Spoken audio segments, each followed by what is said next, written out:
L'info éco avec Capital. Le chiffre du jour, 11 milliards d'euros. C'est le coût que pourraient représenter les différentes mesures annoncées par Emmanuel Macron. Ce montant, évoqué dans les Échos, n'a pas été confirmé par l'Élysée.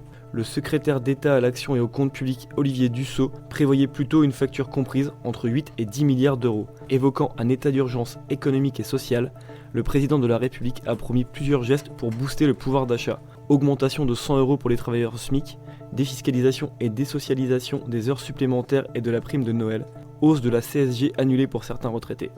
Par contre, Emmanuel Macron a exclu tout retour de l'ISF. Le coup de gueule du jour est poussé par un patron toulousain en écho aux revendications des Gilets jaunes. Dirigeant d'une PME spécialisée dans le bâtiment, Laurent Aubel a décidé de verser une prime de Noël de 500 euros à ses 39 salariés, mais sans verser de cotisation sociale, a-t-il annoncé dans une vidéo publiée vendredi sur Facebook.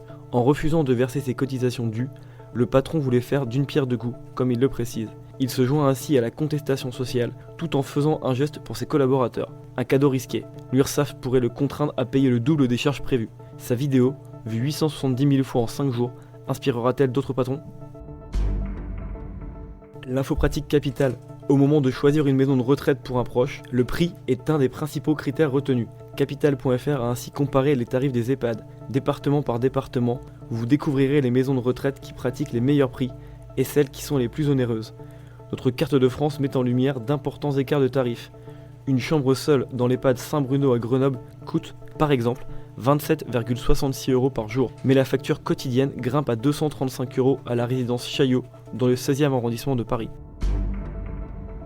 On termine avec les GAFA, ces géants technologiques que sont Google, Amazon ou Facebook.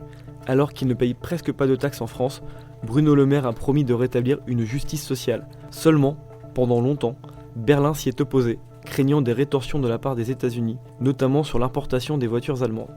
Finalement, un accord franco-allemand a bien été conclu le 4 décembre grâce à une concession de la part de la France. La taxe de 3% sur les chiffres d'affaires des GAFA ne concernera que la vente d'espaces publicitaires et non l'activité globale. Le dispositif ne s'appliquera pas avant 2021. Retrouvez les détails des difficultés de la mise en place d'un tel impôt sur capital.fr. C'était l'info éco avec Capital.